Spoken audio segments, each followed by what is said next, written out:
Magandang araw po sa lahat ng mga manonood ng channel na Kaalaman sa Bato. Ako po si Dr. Maria Elena Reyes, dalubhasa sa sakit sa bato sa Philippine General Hospital. Sa loong 25 taon, nasaksihan ko na ang maraming sandali ng buhay at kamatayan. Ngayon, sama-sama nating alamin ang isang katotohanang nakamamatay na hindi kailanman binabanggit ng detalyado ng mga karaniwang programa sa kalusugan. Nakapagtataka ba kayo kung bakit may mga taong kumakain ng lubos na malusog, araw-araw may gulay sa mesa, pero patuloy pa rin ang pagkakaroon ng maraming bula sa ihi, madalas umihi sa gabi, at biglang nalaman na nanghihina na ang kanilang bato? Mukhang hindi ka panipaniwala, pero totoo, hindi lahat ng gulay ay mabuti sa bato. Lalo na kapag nagsisimula ng humina ang tungkulin ng bato dahil sa edad. May mga gulay na pamilyar, berde at sariwa, at madalas pa ngang inirerekomenda bilang sobrang healthy. Pero kapag mali ang paggamit o sobra ang dalas, maaring maging mabigat ito sa bato araw-araw. Lahat nangyayari ng tahimik hanggang sa magsimulang magbigay ng senyales ang katawan na kadalasang hindi napapansin. Napapansin nyo ba? Kamakailan, mas marami ng bula sa ihi nyo. Kailangan ng gumising ng 2 beses o 3 beses sa gabi para umihi. Pagkagising sa umaga, parang pagod, mabigat ang paa. Marami ang nagsasabi, siguro dahil sa edad na lang. Pero sa totoo, maaaring ito ang mga unang senyales na ipinapadala ng bato. Ang mahalaga, ang bato ay hindi katulad ng puso o sikmura. Ang puso kapag sumasakit ay agad mong mararamdaman, ang sikmura kapag masama ay alam mo agad. Pero ang bato ay tahimik na organo. Maaari itong unti-unting humina habang normal pa rin ang inyong pamumuhay at pagkain. Dahil sa katahimikan nito, marami ang nakakadiskubre lang kapag malala na. Pero may magandang balita. Kung naiintindihan ng tama, lubos ninyong mapoprotektahan ang inyong bato mula pa sa simula sa pamamagitan ng maliliit na pagbabago sa pang-araw-araw na pagkain. Sa video ngayon, ibabahagi ko sa inyo ang isang bagay na sobrang mahalaga na bihirang banggitin ng malinaw.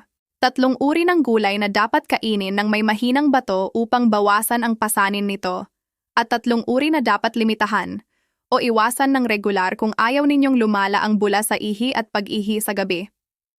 Hindi lang doon, tutulungan ko rin kayong makilala ang mga unang senyales ng mahinang bato sa bahay, nang hindi nangangailangan ng komplikadong kagamitan, at lalo na sa pamamagitan lamang ng isang maliit na pagbabago sa paraan ng pagkain ng gulay araw-araw, maaaring lubos na maging magaan ang pakiramdam ng inyong bato sa mga susunod na taon. Manatili kayong nakatutok hanggang sa dulo dahil minsan, ang tamang kaalaman ay makakapagligtas sa atin mula sa malalaking problema na hindi napapansin ng marami. At kung sa tingin ninyo ay kapakipakinabang, madaling unawain, at madaling gawin ang ganitong uri ng content, huwag kalimutang mag-subscribe sa channel upang patuloy ko kayong samahan sa pagbabahagi ng simpleng ngunit totoong may kabuluhang kaalaman sa kalusugan araw-araw. Ngayon, sisimulan natin sa isang bagay na parang pamilyar pero may maraming hindi napapansin, ang mga gulay sa inyong pang-araw-araw na mesa. Bago tayo pumasok sa bawat uri ng gulay, may isang mahalagang bagay na kailangan ninyong maunawaan. Bakit ang ilang gulay na akala ninyo ay mabuti ay maaaring maging pasanin sa bato kapag nagsisimula nang humina ang katawan? Isipin ninyo ang bato bilang isang water filter sa bahay. Araw-araw itong gumagana upang mapanatiling malinis ang tubig. Sa ating katawan, ginagawa rin ng bato ang katulad na trabaho pero sa mas maselang paraan. Nililinis nito ang dugo, inaalis ang dumi, inaayos ang dami ng tubig, at binabalanse ang asin at mineral upang manatiling matatag ang katawan. Kapag malakas pa ang bato, lahat ay maayos. Anuman ang kainin at inumin, napoproseso at natatanggal ang sobra ng walang hirap. Pero kapag nagsimulang humina ang bato, kahit bahagya lang, hindi na kasing epektibo ang kakayahang mag-filter. Nagsisimulang maipon ang mga bagay na dati madaling natatanggal. 2 grupo ng substance ang kailangan ninyong bigyang pansin kapag kumakain ng gulay. Ang potassium at oxalate. Ang potassium ay mahalagang mineral. Tumutulong ito sa regular na tibok ng puso, sa kalamnan at sa nervous system. Pero kapag mahina ang bato, ang sobrang potassium ay hindi na ilalabas agad at naipon sa dugo. Sa paglipas ng panahon, maaaring magdulot ito ng pagkahapo, pamamanhid sa kamay at paa, at kung matagal, maaaring makaapekto sa ritmo ng puso. Ang oxalate naman ay compound na matatagpuan sa maraming gulay. Kapag pumasok sa katawan, maaari itong sumama sa calcium at maging maliliit na kristal. Sa una, walang mararamdaman. Pero kung maipon ng matagal, maaaring maging bato sa bato. Ang lahat ng ito ay hindi nangyayari agad kundi unti-unti, araw-araw, katulad ng patak ng tubig sa baso. Sa una walang pagbabago, pero darating ang panahon na puno na ang baso ng hindi ninyo namalayan. Isang karaniwang pagkakamali. Marami ang akala na kung gulay at malusog, pwedeng kainin ng walang limitasyon. Pero para sa may mahinang bato, hindi lahat ng gulay ay angkop at hindi lahat ng paraan ng pagkain ay ligtas. May mga gulay na mataas sa potassium. Kapag madalas o marami sa isang beses, mas lalaki ang trabaho ng bato. May mga gulay na mataas sa oxalate na kapag paulit-ulit ay nagpapataas ng panganib ng bato sa bato.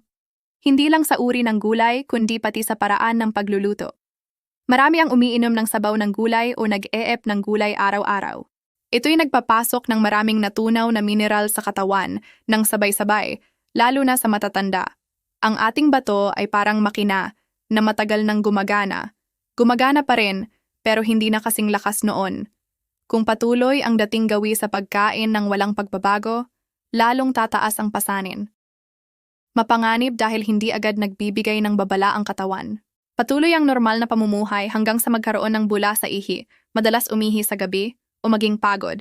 Doon na napupunta sa sobrang trabaho ang bato.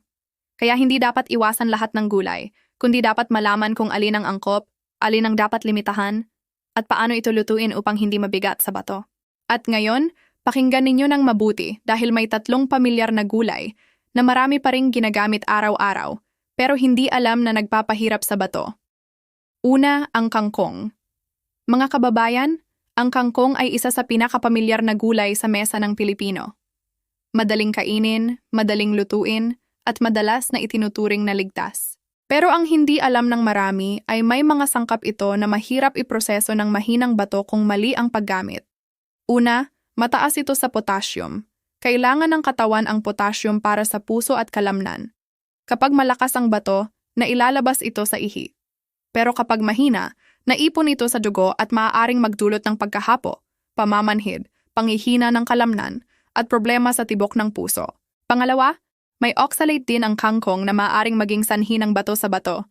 Ang sabaw ng kangkong ay puno ng natunaw na potassium at oxalate. Kapag ininom, biglang maraming trabaho para sa bato. Dagdag pa ang posible nitrates mula sa pinagtaniman, kaya hindi masama ang kangkong, kundi ang sobra at maling paraan. Kung katamtaman at hindi araw-araw, pwede pa rin. Pero kung halos araw-araw at may bula na sa ihi, dapat bawasan. Isipin ninyo kung ilang beses ninyo itong kinain nitong nakaraang linggo. Kung akala ninyo pwedeng kainin ng walang limit, mag-comment ng 1 sa ibaba. Ikalawang gulay na nakakasama, spinach, dahon ng spinach o kulitis. Marami ang nakakakita nito bilang sobrang nutritious, mabuti sa dugo at mata. Pero mataas ito sa potassium at oxalate. Kapag mahina ang bato, maaaring magdulot ito ng pagkaipon ng potassium sa dugo na nagdudulot ng pagkahapo, panghihina, at problema sa puso. Ang oxalate naman ay nagpapataas ng panganib ng bato sa bato. Lalo na kung iniinom ang katas nito araw-araw. Ikatlong gulay na dapat limitahan, kamatis. Pamilyar ito sa lahat. Sa sinigang, adobo, sausawan, o iniinom pa bilang juice. Mataas din ito sa potassium at oxalate. Kapag sobra o iniinom ang katas araw-araw, nagiging mabigat sa bato. Maraming pasyente ang nakaranas ng problema dahil sa ganitong gawi. Ngayon, ang 3 gulay na mabuti para sa mahinang bato. Una, upo. Mataas sa tubig, mababa sa potassium at oxalate. Napakagaan sa bato. Mainam lutuin bilang clear soup o may isda. Ikalawa, patola. Katulad ng upo, puno ng tubig, madaling matunaw at hindi nagpapahirap sa bato. Maganda rin sa detoxification. Ikatlo, repolyo, papos. Mababa sa potassium, puno ng antioxidant, mabuti sa digestion. Lutuin bilang nilaga o stir-fry, huwag masyadong maasin. May iba pang simpleng panuntunan. Huwag paulit-ulit ang iisang gulay. Huwag inumin ang sabaw kung mataas sa potassium. Mas mainam lutuin kaysa raw o juiced at pakinggan ang katawan. Mga senyales ng mahinang bato. Maraming bula sa ihi, madalas umihi sa gabi, pamamaga sa paa o mata, pagkahapo at BP. Mga simpleng gawi.